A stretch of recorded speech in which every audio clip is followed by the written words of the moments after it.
السلام عليكم ورحمة الله وبركاته، حبايبي عاملين ايه؟ يا رب دايما تكونوا بخير. معاكم ابتسام. قبل ما نبدأ الكلام نصلي على النبي صلى الله عليه وسلم. طبعا كل سنة وانتم طيبين. الصيف دخل علينا والحر بدأ. فجوزي قال لي ايه، احنا المفروض ان انا اعمل التكييف ننضفه بقى عشان خاطر الحر وكده. فانا كل صيف بننضفه، يا اما بننضفوه اول الصيف او في اخر الصيف. المرة دي احنا بصراحة منضفناهوش في اخر الصيف اللي فات. فجوزي قال لي احنا لازم ننضفه بقى دلوقتي، بحيث انه لما بيجي يشتغل او نشغله يعني يدخل بقى كده الهواء ويبقى شغال كويس.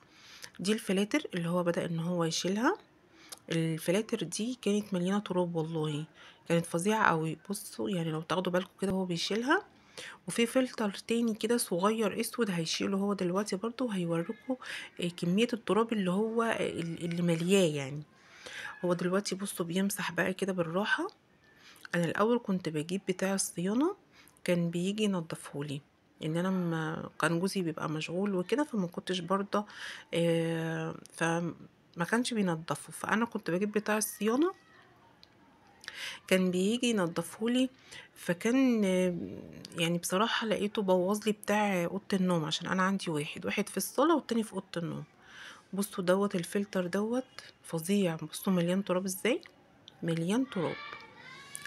فلما جبته، لما جه الراجل بقى عشان خاطر ينظف زي كل مرة بتاع اوضه النوم، هو بوظه بسبب ان هو كان بيعمله بايد، يعني بايده كده تقلت عليه في التنظيف.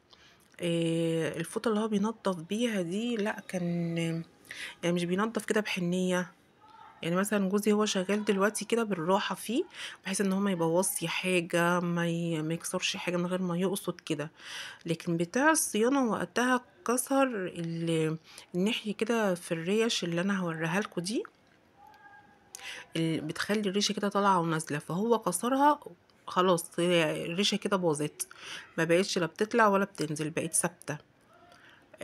فوالله انا مرضتش ان انا اعمل فيه بلاغ في الشركة، عشان هو كان شاب صغير، فانا استحرمت ان انا يعني اذيه وكده وبوظه. فجوزي قال لي لا، طب وايه لازمته بقى؟ بصوا الريشه اللي جوزي بينضفها دي، هو بقى كسر جزء كده فيها من الجنب، زي زرار كده هي طالعه نازله بيه يعني. فهو بوظه وهو بيمسحه كده، فاتك عليه فاتكسر. فثبتت بقى خلاص، ما بتطلعش ولا بتنزل، هي ثابته مفتوحه كده، زي كده، زي جي كده، ما مفتوحه وما بتتحركش. فبصراحة جوزي قال لي لا خلاص، انا اللي هنضفه لك بعد كده. وهو كده، طب ما هو كده بيجي ياخد فلوس على الفاضي. فلا. طب فقال لي وقتها طب نعمل بلاغ فيه، قلت له لا ما نعملش عشان حرام، ده شاب وكده، فحرام. بس فمن ساعتها بقى جوزي بصراحة وهو بينضفه لي، ربنا يديه الصحة والعافية يا رب. و بينضفوا بقى كده بالراحة، ويعني بيشوش على الحاجة. وإذا كناش ناخد بالنا من الأجهزة بجد حرام يعني هتبوظ. فلا يعني كتر التراب في حاجة زي كده هيكتمها، ولا هيدخلك هوا كويس، ولا هتحسي بأي هوا داخل منها. وفي نفس الوقت كتر التراب لو انتي أهملتيها هيسدها، فهتبوظ، فملهاش لازمة، حرام. فانتي معلش على قد ما تقدري تخلي زوجك او حد بيبقى فاهم في الحاجات دي ينضفهولك على طول. واي جهاز والله، يعني اي حاجة حتى في المطبخ، سواء البوتاجاز سواء الخلاط، اي جهاز عايز ان انتي تنضفيه على طول وتاخدي بالك منه، علشان الاتساخات والحاجات دي كلها بتبوظ اي جهاز لو كان نوعه ايه يعني. ما الاتساخات بتبوظ الأجهزة بسرعة جدا. الإهمال بمعنى أصح يعني بيبوظ الحاجة. فالحاجة دلوقتي مش رخيصة عشان خاطر احنا نهمل فيها ونسيبها، لا فحرام يعني. يعني بصي حاجة زي كده حتى ولو مرة واحدة بس مش هتضايقك، مش هتتعبك. وهتشوفوا دلوقتي التراب اللي نازل من الفلتر او الفلاتر دي عاملة ازاي والله. هو هنا بيجربه كده وهو برضو شغال فيه، طبعا لقى فرق هوا في فرق كده وهو شغال دلوقتي، هو شايل الفلتر اصلا زي ما انتوا شفتوا، شايل الفلتر منه، ففي فرق هوا.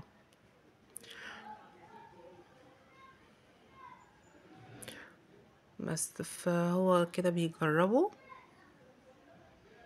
اما يخش بقى دلوقتي كده هيغسل الفلاتر، هتشوفوا بقى هو عامل ازاي دلوقتي. اهو بصوا بدأ بقى ان هو، بصوا الفلتر عامل ازاي، بصوا التراب اهو، تراب فظيع يعني، كأننا ما كناش بنغسله خالص والله. فهو بقى دلوقتي هيغسله، بس هيغسله كده بالراحة، هيغسل الحاجات دي بالراحة خالص، علشان الحاجات دي حساسة. ما تبصي حتى وهو بينشفها مرضيش ينشفها في فوطة، قعد كده ينطرها شوية، قال لي ما تتنشفش عشان خاطر ما تبصي يعني ولا حاجة. بصوا دي بتتغسل بالراحة خالص، بيتعامل معاها بالراحة خالص. بصوا يعني حتى هيعملها في بصابونة اهي، بص ما رضيش ان هو يكحتها كده في بعضيها، ولا يعمل فيها حاجة كلها. بصوا من كده من على الوش كده عشان ينزل التراب منها بس اهي، تحت المية كده عشان التراب ينزل كله. شفتوا الفرق بقى ما بين الاول وبين دلوقتي كانت بقت عاملة ازاي؟ بصوا الفرق، نطفت كده وبنت وبقت حلوة. والعلبة بتاعتها دي برضو هيغسلها كده بالليفة، برضو عشان كانت فيها تراب كده من بره في الحواجز بتاعتها، كان فيها تراب. لو خدتوا بالكم اهو التراب اللي هو شيله دلوقتي ده بالليفة.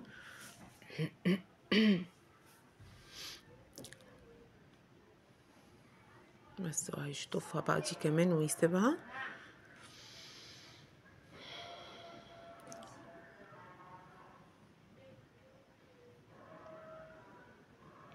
خلاص اهي، ودي بقى بصوا هيمسكها كده بالراحة، هينزل التراب الاول اللي فيها، بعد كده هيمسكها بقى بالليفة، هيمشي عليها الليفة بقى بالصابونة او سفنجة. بصوا الفرق، بصوا الفرق، بصوا التراب نازل عامل ازاي. الخرام اللي فيها رفيعة جدا، يعني تقريبا ما فيهاش خرام، متهيألي حاجة بسيطة خالص عشان تحجز التراب الخفيف خالص حتى اللي هو يعدي منها. فكل دوت بيبقى سادد بقى الهوا، ما بيخليش الهوا يطلع. بصراحة بعد ما ركبهم وشغل وبعديها شغل التكييف، لاحظنا بفرق كبير. يعني احنا كنا مشغلين التكييف قبليها بيوم، لا ما كانش فيه هوا كويس. فقال لي لا بقى هو طبعا المفروض احنا بقى نغسله وننضفه. فلاحظ بفرق، حسينا بفرق بقى طبعا كبير يعني. تمام اهو، بصوا بالراحة، بيتعامل معاها بالراحة خالص علشان مفيش حاجة فيها تتخرم، مفيش حاجة فيها تبوظ كده. اللهم صل على سيدنا يا رب، صل على سيدنا، أشهد أن لا إله إلا الله، أشهد أن سيدنا محمد رسول الله. بصوا بينفضها، مرضيش ان هو يمسحها بأي قماشة أو بأي فوطة. أشهد أن لا إله إلا الله، أشهد أن سيدنا محمد رسول الله. لا حول ولا قوة إلا بالله، لا حول ولا قوة إلا بالله، لا حول ولا قوة إلا بالله. بصوا التراب اللي نزل، هو بيوريكوا التراب اللي نزل قد ايه.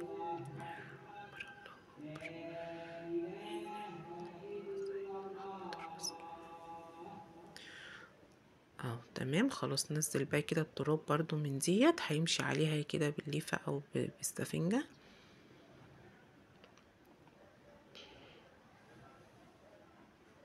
اهو اهو اهو كده كلها.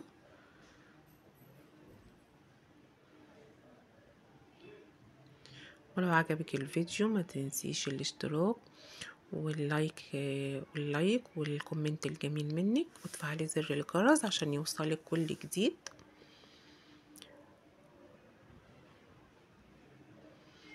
خلاص هو كده بيشطف اهي بالراحة.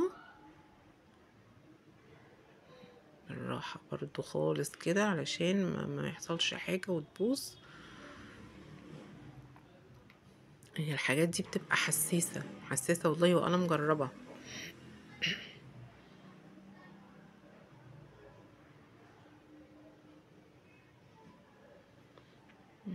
خلاص هنا بقى خلاص اهي بيركبهم بقى.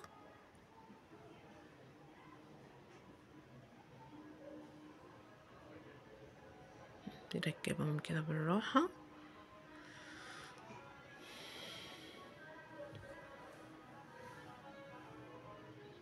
اهو تمام، وهيركب التاني.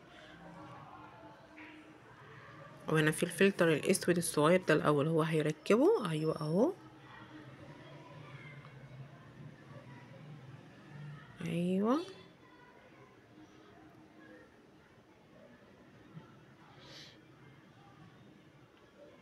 هيدخله مكانه يركبه، وبعد كده هيركب الفلتر التاني.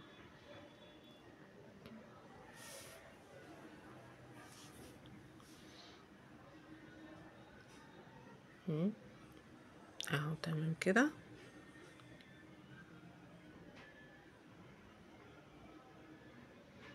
وخلاص وبكده يكون نضفه وخلصه كله.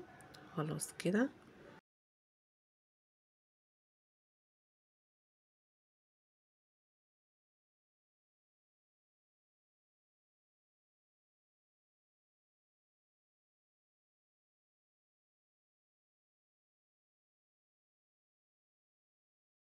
هو بيظبطه عشان دي ضايقته شوية.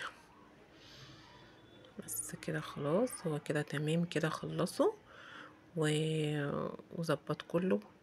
تك عليه ومسحه، مسحه من بره كمان كله. ويا رب يكون الفيديو عجبك واستفدتوا منه، وان شاء الله اشوفكم في فيديو جديد. مع السلامة.